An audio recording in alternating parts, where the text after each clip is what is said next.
Амансыздар көрөрмандар, биз Ош шаарындабыз, Абсамат Масалиев көчөсүнүн жанында бул жер жакында эле көпчүлүккө таанылды окшойт шаарда. Кесиптешибиз Ыдырыс Исаков ушул көп кабаттуу үйлөрдүн ортосуна Ош мэриясы үй курган атыптыр деп маселе көтөрүп чыгарды эле. Бул жергиликтүү эл каршы болуп атат, анын ордуна балдар ойноо аянтчасын куруп берсин деп айткандан кийин Ош мэриясы келип, мэр Жанарбек Акаев келип бул жерге балдар ойноочу аянтчасын куруп беребиз деп айткан.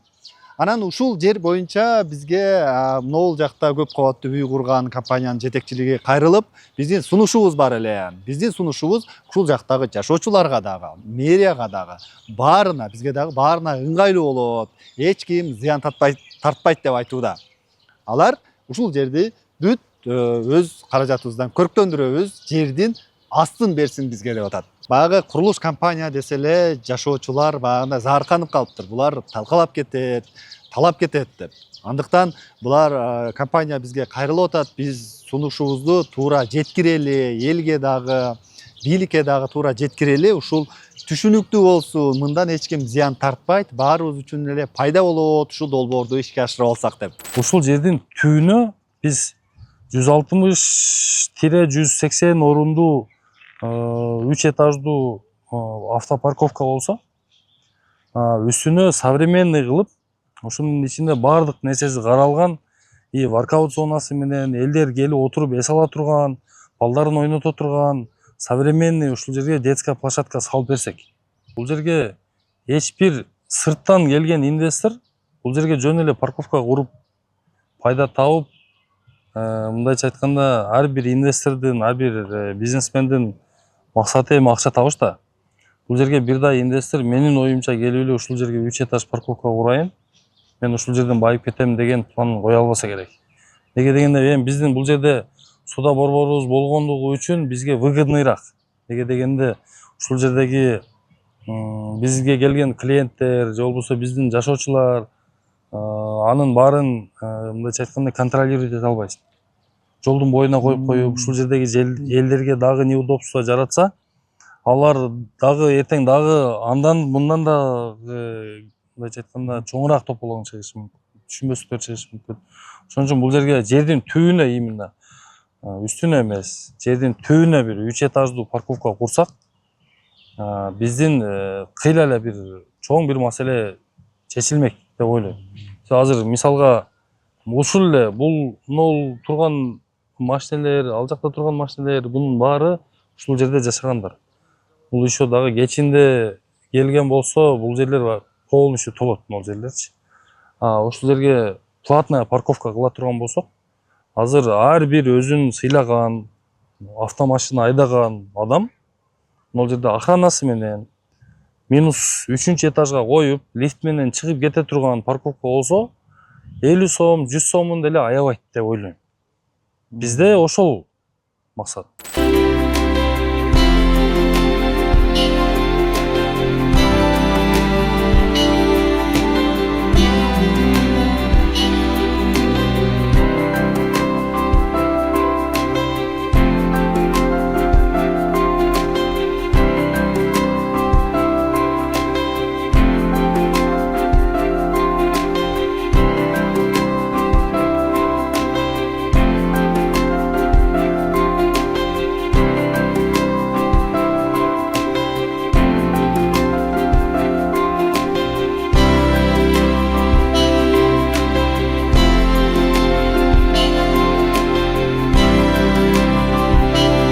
Токтоп жайларды курдуңуздар. Анан бул жердин жашоочулары эмне алат деген, эми элдин пайдасы эмне бул жерде? Бизде Домбутанын территориясында мини футбольный поля жок. Например, баскетбольный поля, вообще эле баскетбол деген нерсени эл унутуп калган азыр. Бизде баскетбол ойногон жер жок турабы? Волейбол ойной турган жер жок.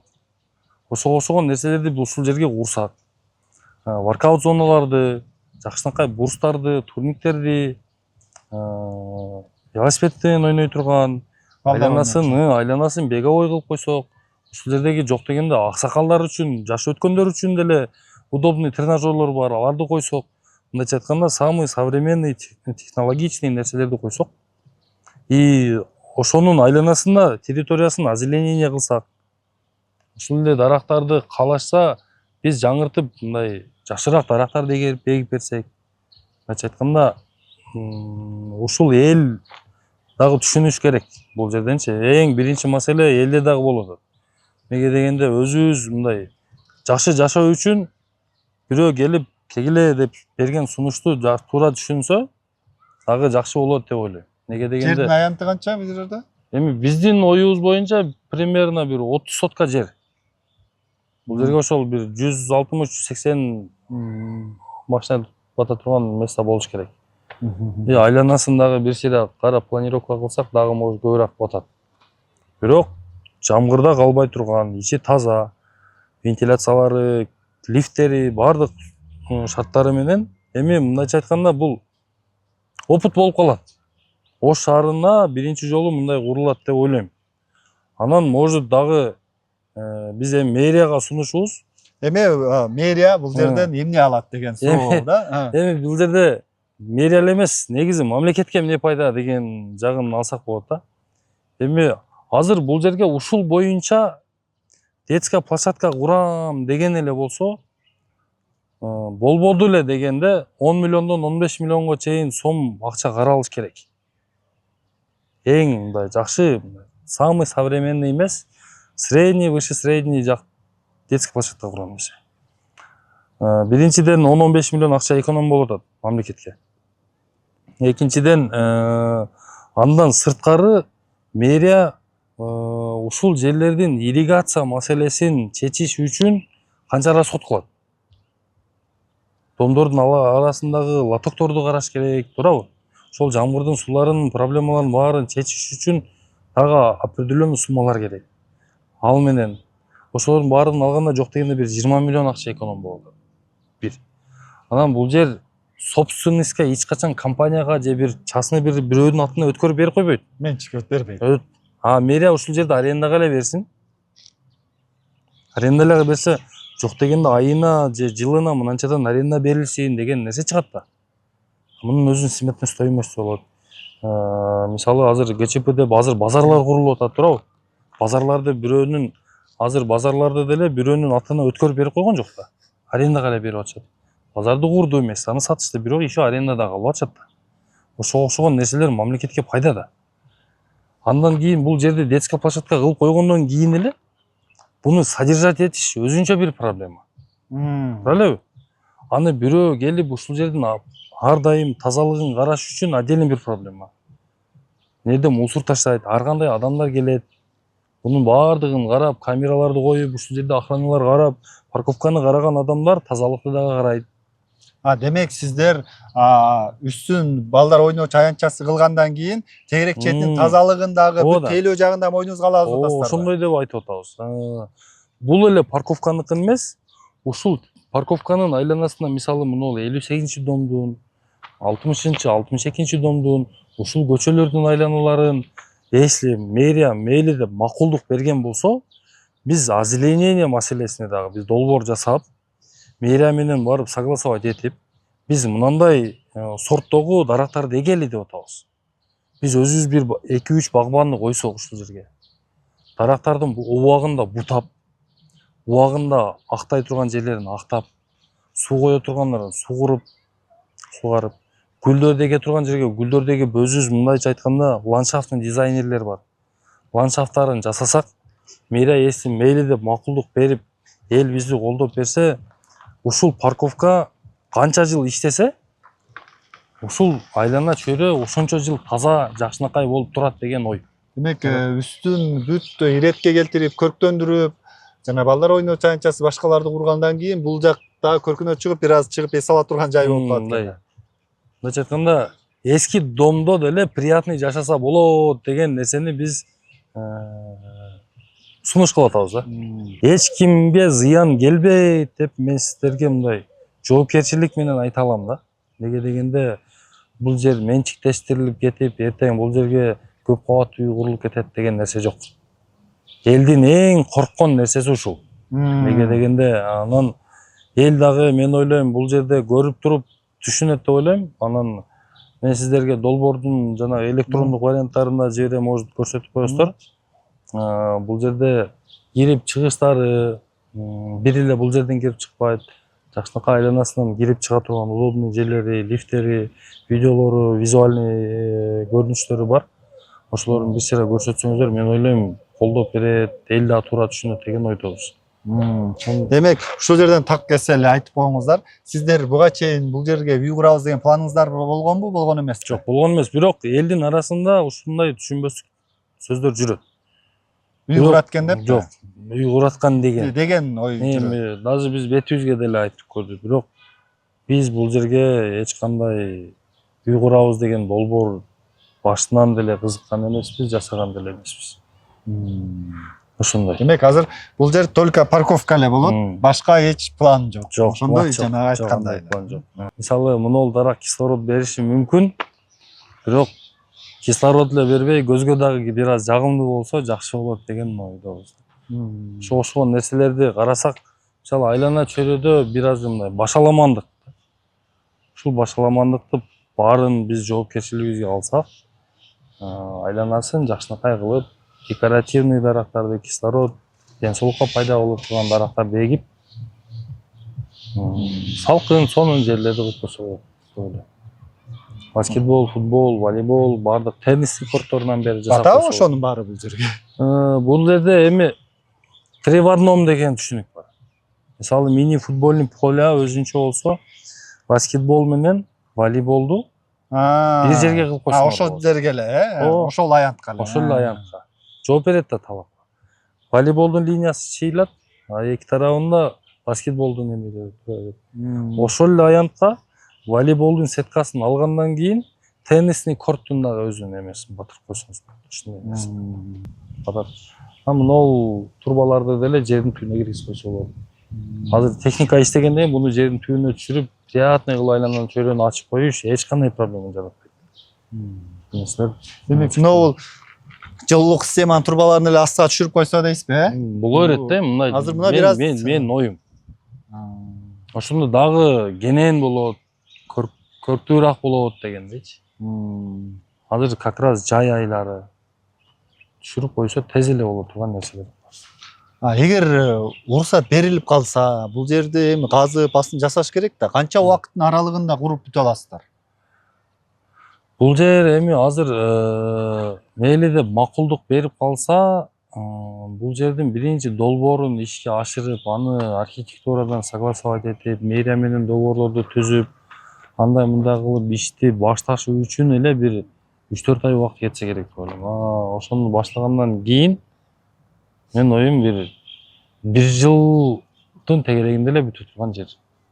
Так курулуш 1 жылдын тегерегинде бүтөт. Эч айтканда жердин үстүнө чыгып бетонун коюп, бул жер эми монолитный болот. Баардыгы эле монолитный болот. Жердин түбүн котлован эле эси даяр болгон болсо, монолитти азыр 1 жыл ушу полный финишке кирип, ишке киришине 1 жыл да. 2020 жылдан бери ушул жердебиз. 2020 жылдан берки өзүбүз көргөн проблемаларды айта кетсек, бул жерде биринчиден жылда жамгыр жаагандагы проблемалар, мисалы могул жерде Масалиева көчөсүнүн четиндеги бул лоток бар. Андан ылдый жагынын жамгыр суулары кете турган эски ирригация каралган лотоктор көмүлүп кеткен. Жаандын суулары мисалы могул 62-дондун подвалына түшүшү мүмкүн.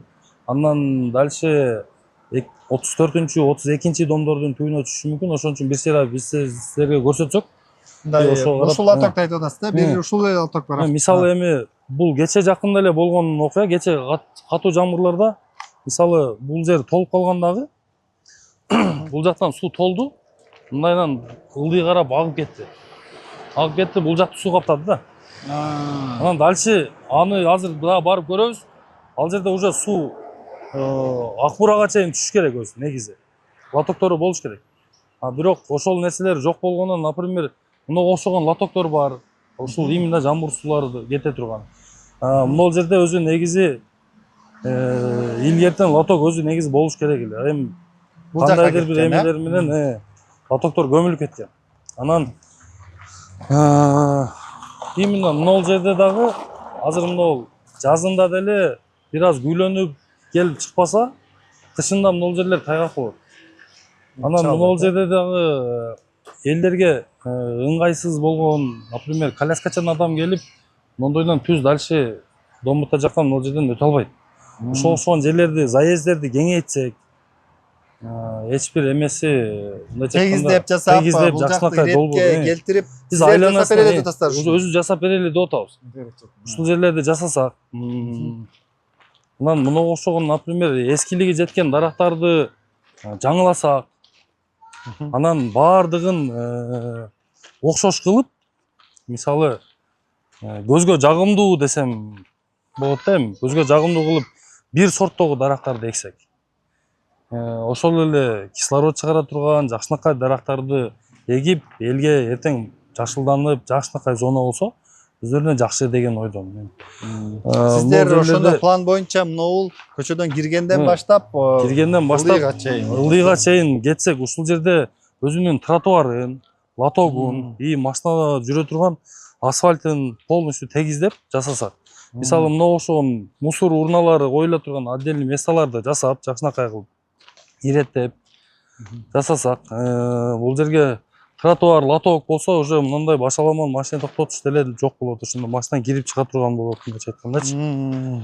Жана мен айткан жамырдын суулары дей турганды ушул айланасынан келип туруп, лотоктор менен келип, өзү мына чоң лотокко түшүш керек. Ушул лотокко түшүш керек болот. Демек, үстүдөгү суулар чогулуп келип ушуга түшүш керек. Ушул лотокко түшүш керек. Мисалы, азыр муну карасаңыздар, бул жерде чоң өзү лоток бар негизи. Бул лотокту азыркы мезгилде алмаштырбаса дагы, хотя бы тазалап койсок болот. Мен азыр бир аз тазалатып койдум. Чоң эле лоток да. Мындайча айтканда, бир чоң арыктын суусу батат бул жергечи. Мына азыр көрсөңүздөр, мындайдан кеткен. Чоң арык. Бул жака кеткен. Тол, сел, баягы жол каптап аткан суулар, ушулар тазаланбаган үчүн болуп атыптыр. Эми бирок мен ал жака эч кандай ташыргыткан жерим жок. Бирок деп атам, мен айтып атам. Ушул жака чейин алып келип, ушуларды тазалап койсок болот. Эгер сиздер жанагы айтып атса, ирригациясын да жасап беребиз деп атпайсыздарбы? Биз ушул жерге чейин алып келип түшүрүп беребиз. Суулардын баары ушул жерге алып келип түшүрүп бересиздер. Алып түшүрүп беребиз. Бул лотокторду бир аз тазалап койсо болот дегенде ой. Ошол жакты суу каптап ушу менен кете берет. Биз ал ирригацияны кылбасак деле, ал суу баары бир ушул жака келет. Агып деңиз. Бирок дворлор менен элге неудобный болуп, чыла болуп атат, элдин үйдүн алдары лай болуп атат. Азыр бул жерлерди до конца ачкан болсок, мурунку өзүнүн схемалары бар. Лотоктордон келген трубалар көмүлүп калган, толуп калган. Ушулорду, мисалы, бул жердин деле домкомуна айтып сурансак, келиңиз, элдер, жителдериңиз чыгарыңыз, мына трубаны тазалайлы десең, эч ким жок дебейт. Лотокторун коюп берсек, трубаларын тазалап койсок, суу кетсе жакшы да. Өздөрүнүн подвал, ар бир домдун подвалына түшсө, менин оюмча, сырость бар, лай бар, суу бар. Ным тартып турат. Бул менин оюмча бул лоток дальше кетип, Акбурага түшүп кетет. Бул жагда Акбурага түшүп кетет. Бул жакта. Демек, ошол жакта лотоктор толук тейлөнбеген үчүн суу, жамгырдын суулары үйлөр жака кирип аткан ушулар болуп атабы? Толуп кеткен. Ал толуп калган.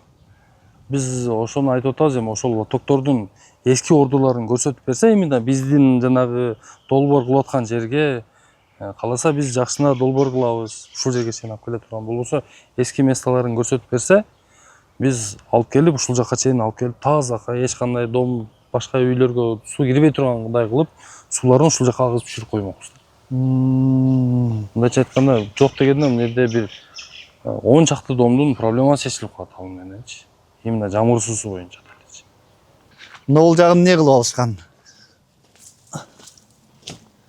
Мына ушул жер негизи мындай эле таза лоток, суу кете турган, сел суулары кете турган, жолду, үйлөрдү каптабай кете турган лоток экен эле.